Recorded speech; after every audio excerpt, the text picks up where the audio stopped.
जय गुरु जी, शुक्राना गुरु जी। सारी संगत को जय गुरु जी और गुरु जी महाराज के चरणों में उनकी बेटी का एक बारी फिर से शत शत नमन और सारी संगत को भी मेरी ओर से जय गुरु जी। संगत जी, आज का सत्संग शुरू करने से पहले आइए गुरु जी महाराज का मंत्र जाप करेंगे। ओम नमः शिवाय, शिव जी सदा सहाय। ओम नमः शिवाय, गुरु जी सदा सहाय। जय गुरु जी, शुक्राना गुरु जी। संगत जी, आज सोमवार है और आज का दिन आपको पता है गुरु जी का विशेष दिन है, हमारे भगवान भोलेनाथ का विशेष दिन है। और संगत जी, आज का जो सत्संग है वो मतलब बहुत अच्छा होने वाला है। और मैंने आज सोचा है कि जो हमारे गुरुजी हमें किस तरह से कितनी ब्लेसिंग्स देते हैं, उसमें से ही एक ब्लेसिंग्स को लेकर मैं आज आप लोगों के साथ कुछ सत्संग शेयर करने जा रही हूँ, जिसमें कि हम प्रसाद को लेकर करेंगे संगत जी। आपको पता है कि आप भी ये संगत जी गलती करते हैं कि गुरुजी महाराज के दिव्य प्रसाद को, दिव्य औषधि को आप मिठाई समझते हैं। और ये मैंने बहुत संगत के साथ देखा है, मतलब खुद से देखा है। इसलिए मुझे लगा कि आज जो गुरुजी महाराज का प्रसाद है, हमारा दिव्य प्रसाद है, वो एक दिव्य औषधि है और उसी से रिलेटेड मैं आप लोगों के साथ सत्संग शेयर करने चाहूँगी, जो कि बहुत इंटरेस्टिंग होने वाला है संगत जी। और अगर आप इस चैनल पे नए हैं तो प्लीज़ चैनल को सब्सक्राइब कीजिए, लाइक कीजिए और कमेंट कीजिए संगत जी। संगत जी, हमारे जो गुरुजी का प्रसाद है, बहुत सारी संगत जानती भी है और बहुत सारी संगत अभी जो नई है और बहुत पुरानी भी संगत होगी जो, वो भी शायद इस बात को मानेगी कि जो हमारे गुरुजी महाराज का प्रसाद होता है, चाहे हम सत्संग में जाएं संगत जी या हम बड़े मंदिर में जाएं, लेकिन आप लोगों ने भी नोटिस किया होगा इस बात को कि जब हम कहीं भी प्रसाद हमें मिलता है, चाहे वो किसी सत्संग में है, क्योंकि आज तो सत्संग भी घर घर में हो रहे हैं, पहले की तरह नहीं है कि कम सत्संग होते हैं, सत्संग भी बहुत हो रहे हैं। और चाहे हम बड़े मंदिर जाएं, जब हमें गुरुजी महाराज का प्रसाद मिलता है तो आपने भी नोटिस किया होगा कि कुछ संगत उस प्रसाद के बारे में कुछ ना कुछ बातें आपने भी करते सुना होगा, मैंने भी करते सुना है संगत जी। जैसे कोई संगत कहती है कि अरे आज का प्रसाद तो बड़ा मीठा है, कोई संगत कहती है अरे आज का प्रसाद तो बड़ा तीखा है, कोई कहती है अरे आज का प्रसाद तो थोड़ा सा फीका है। तो इस तरह से संगत को मैंने सत्संग में भी, बड़े मंदिर में भी बात करते हुए सुना है। जैसे संगत जी, आप बड़े मंदिर में देखते हैं कि हमें जो कड़ा प्रसाद मिलता है, वो कड़ा प्रसाद कई बारी काफ़ी पतला होता है। तो संगत कई बार ये भी बोलती है कि अरे आज तो हमें मतलब कड़ा प्रसाद ऐसा बना है। तो संगत जी, क्या आपको लगता है कि हमें गुरुजी महाराज के प्रसाद के बारे में हम सबको, हम सारी संगत को इस तरह की कि क्या कोई बातें करनी चाहिए? वो हमारे गुरुजी महाराज का दिव्य प्रसाद है, हमारे लिए दिव्य औषधि है, लेकिन हम अपने गुरुजी महाराज के प्रसाद को खाते हुए और ना जाने कितनी बारी हम मतलब क्या-क्या बोल जाते हैं सत्संग में भी, हमारा हम ये नहीं समझते, संगत ये नहीं समझती कि ये जो हमें प्रसाद मिला है, इसका हमें शुक्राना करना चाहिए कि इस गुरुजी महाराज ने हमें ये प्रसाद, ये दिव्य औषधि हमारे को बख्शी है और हमें इसे सिर्फ प्रसाद के रूप में, एक दवाई के रूप में खाना है, ना कि हमें एक मिठाई के रूप में खाना है। आपने पहले भी सुना होगा संगत जी कि गुरुजी महाराज के ये वचनों में है कि अगर आप यहाँ पर खाओगे तो वो प्रसाद है और घर लेके जाओगे तो वो मिठाई है और यहाँ खाओगे तो दवाई है। तो संगत जी, जो गुरुजी महाराज जिस जिस संगत को जैसा जैसा प्रसाद देते हैं, वो उसकी हेल्थ के अकॉर्डिंग, वो उसके कर्मों के अकॉर्डिंग उसको वो प्रसाद दिया जाता है। अगर किसी को मीठा देना है तो उस संगत को वो मीठा ही लगेगा, अगर किसी को तीखा देना है गुरुजी ने, हो सकता है कि दूसरी बैठी हुई संगत को तीखा ना लगे, लेकिन दूसरी संगत को जिसे दिया है उसे तीखा लगे। तो वो गुरुजी महाराज की अपनी ब्लेसिंग्स देने के तरीके हैं संगत जी। लेकिन हमें कभी भी महाराज के प्रसाद को एक खाने की मतलब खाने की वैरायटी के लिए या खाने का जो स्वाद होता है, हमें उसमें नहीं तोड़ना है अपने गुरुजी महाराज के प्रसाद को। हमें उसका स्वाद नहीं देखना है। क्योंकि संगत जी, जब हम डॉक्टर के पास जाते हैं और जब हमें वो दवाई देते हैं, तो क्या हम ये कहते हैं कि आज हमें ज़्यादा कड़वी दवाई मिली है या आज हमें बहुत मीठा सिरप मिला है? तो वहाँ तो हम इंजेक्शन भी लगवा लेते हैं अपनी सेहत को ठीक करने के लिए। जैसी वो दवाई देते हैं, हम वो दवाई भी खा लेते हैं। वहाँ तो हम कभी कोई आर्गुमेंट नहीं करते, क्योंकि हमें डॉक्टर पे भरोसा होता है ना कि जो ये हमें दे रहे हैं, वो हमारे लिए ठीक होगा, हमारी सेहत को सुधारने के लिए ठीक होगा।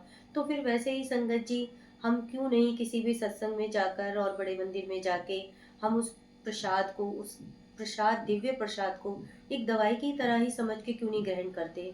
हम उसे एक भोजन के स्वाद की तरह क्यों ग्रहण करेंगे? हमें उसे एक दवाई की तरह ही लेना चाहिए, औषधि की तरह ही लेना चाहिए कि गुरुजी महाराज ने हमारे लिए एक दिव्य औषधि बनाई है, जिसे खाकर हमारे तन और मन दोनों के रोग शांत हो जाएँगे।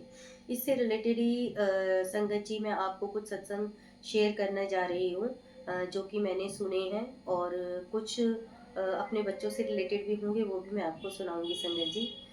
तो मैंने संगत जी ऐसे देखा है कि इस प्रसाद की महिमा कितनी है, आप लोगों ने भी देखा होगा। मैं उनका नाम नहीं बोलना चाहूँगी, एक अंकल थे जिनको बहुत आर्थिक और मानसिक और काफ़ी तरह की परेशानियाँ चल रही थीं।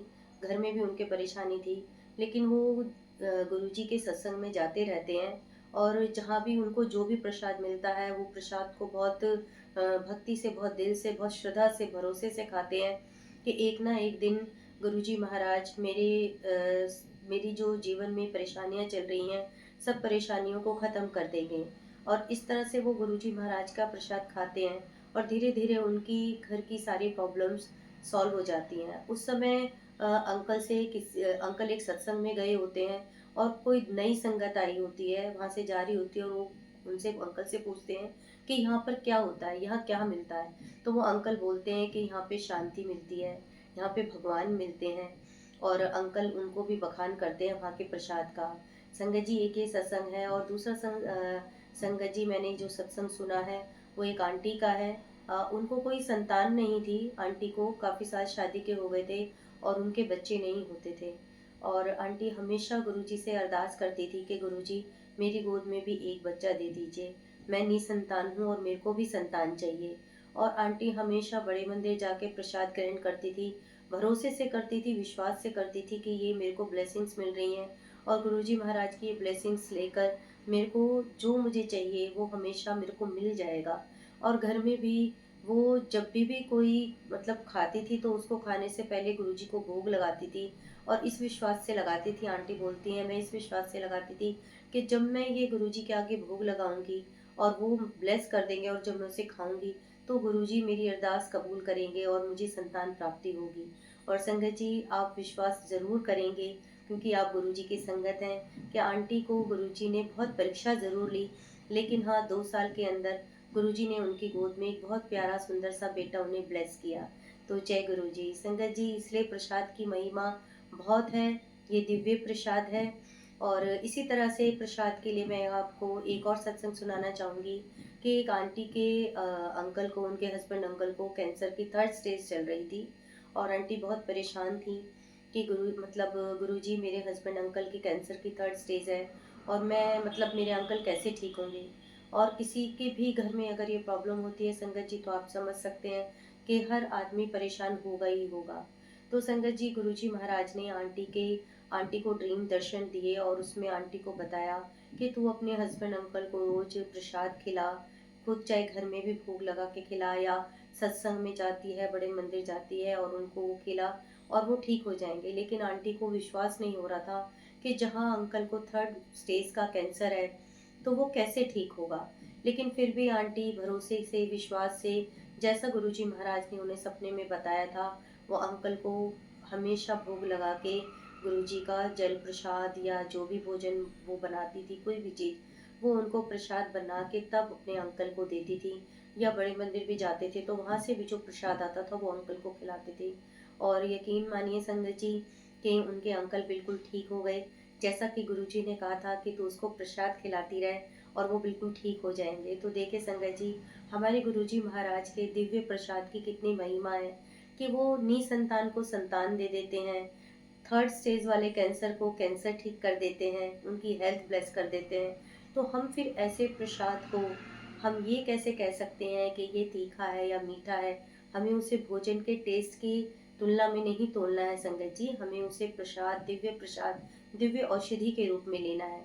अब मैं एक छोटा-सा सत्संग अपने बच्चों से रिलेटेड भी आपको सुनाऊँगी, जो कि अभी देखिए महाशिवरात्रि गई है, और ये शिवरात्रि से रिलेटेड भी है सत्संग। और जैसे कि मैंने आपको शुरू में बताया था कि जो मेरी जर्नी गुरुजी के साथ इस जन्म में शुरू हुई, जिसे मैं मानती हूँ कि इस जन्म में मेरी जो जर्नी है वो शायद जैन या फ़ेब के महीने में शुरू हुई थी, और 2017 शायद।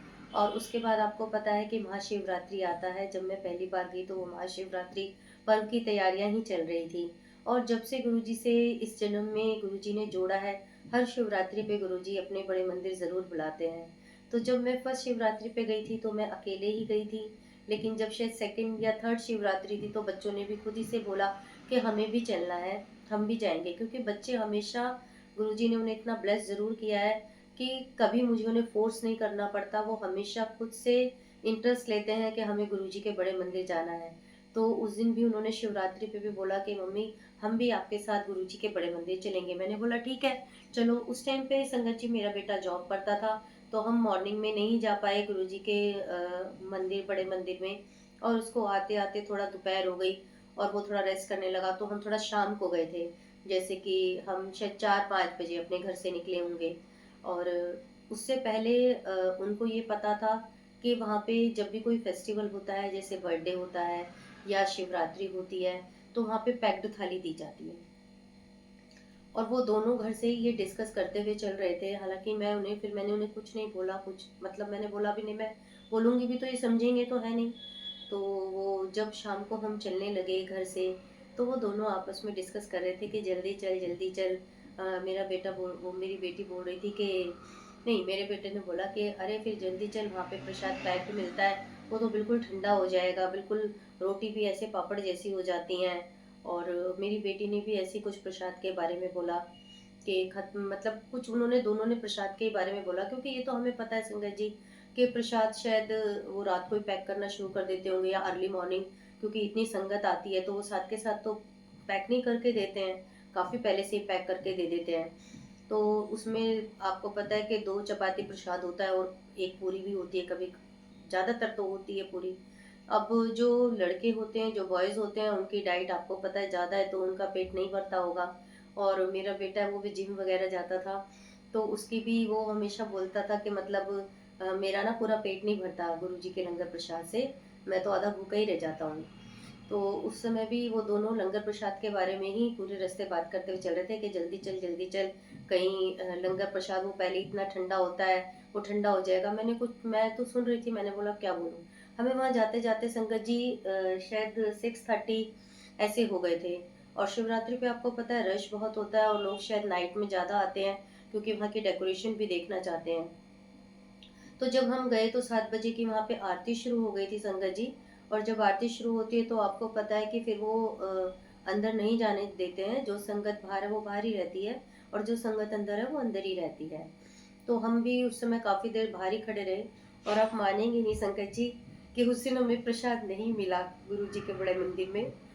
मतलब जैसे कि वो दोनों घर से ही बातें करते हुए आ रहे थे, ठंडा मिलेगा, ये होगा। तो गुरुजी ने बोला कि जब तुम मेरे प्रसाद के बारे में इतनी बातें करते ही आ रहे हो कि वो ठंडा हो जाएगा, वो ऐसा हो जाएगा, तो उन्होंने उस दिन हमें प्रसाद ही नहीं दिया। सिर्फ हमें बेर प्रसाद मिला और हमें वो थाली नहीं मिली। तो उस समय भी मेरे मन में ये आया कि देखो गुरुजी ने मतलब वहीं से देख लिया था कि लोग जो मेरा दिव्य प्रसाद है उसके बारे में कैसी बातें करते आ रहे हैं। हालांकि बच्चे हैं, बच्चे ना समझ होते हैं, उनको इतना नहीं पता होता, वो उसे खाने की दृष्टि से ही देखते हैं।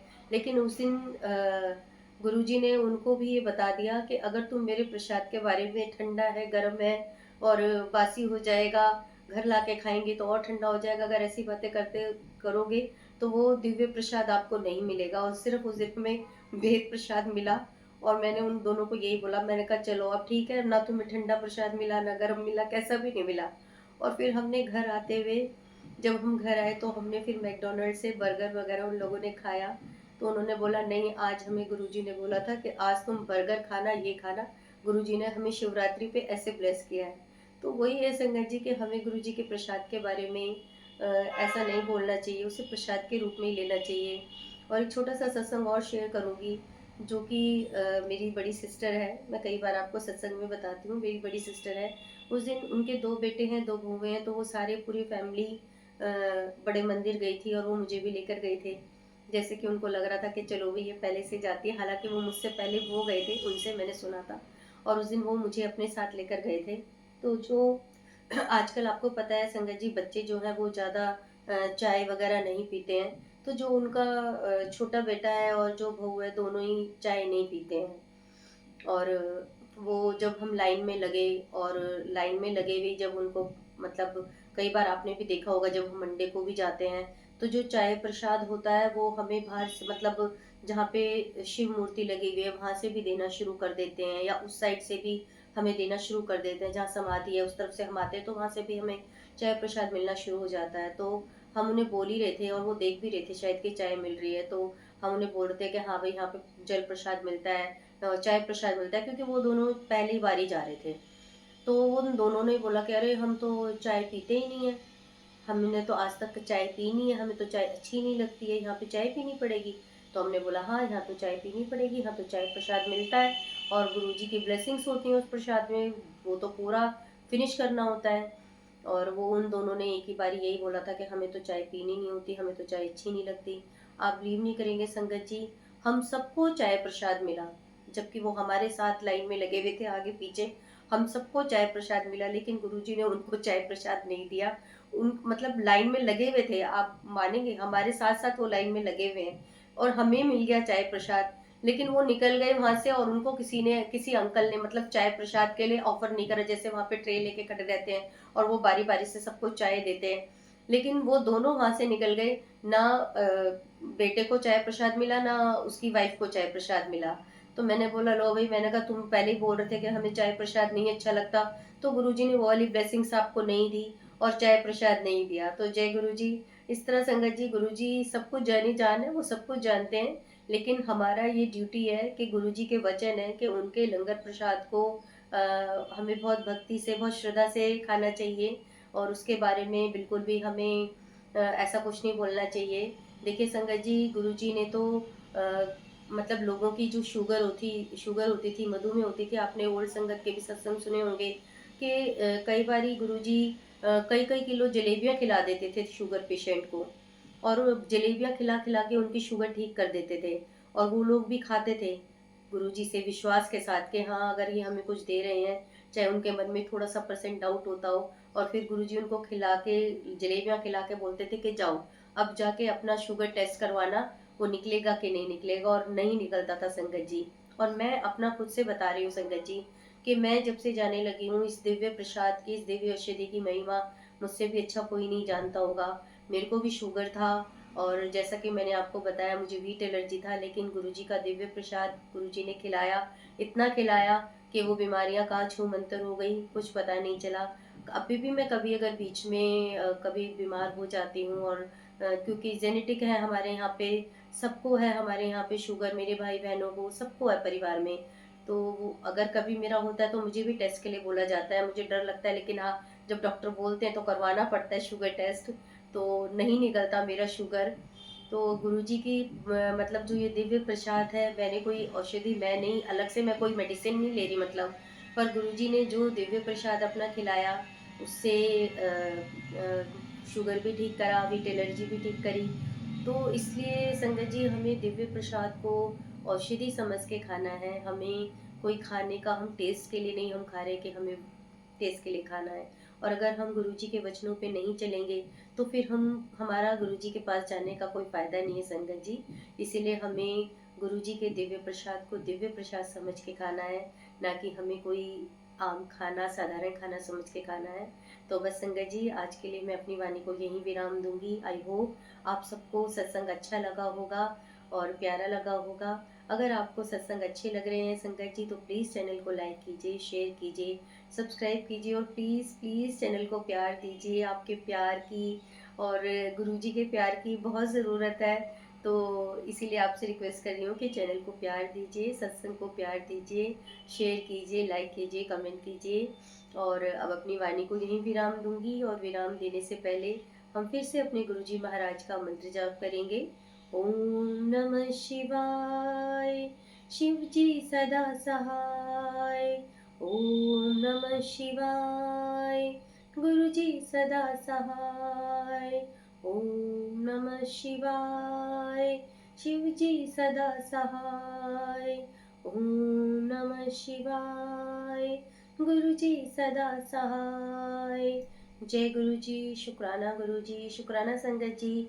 सत्संग को सुनने के लिए आपका बहुत-बहुत शुक्राना। संगत जी, मैं आपको बार-बार बोलती हूँ कि सत्संग को शुरू से लेके अंत तक सुनिए, क्योंकि पता नहीं किस सत्संग में किस संगत के लिए ब्लेसिंग्स हैं, किसके लिए मैसेज है। तो प्लीज़ संगत जी, आप पूरा सत्संग सुनिए। और बस अब अपनी वाणी को यहीं विराम देती हूँ। शुक्राना गुरु जी, शुक्राना संगत जी। जय गुरु जी, लव यू गुरु जी।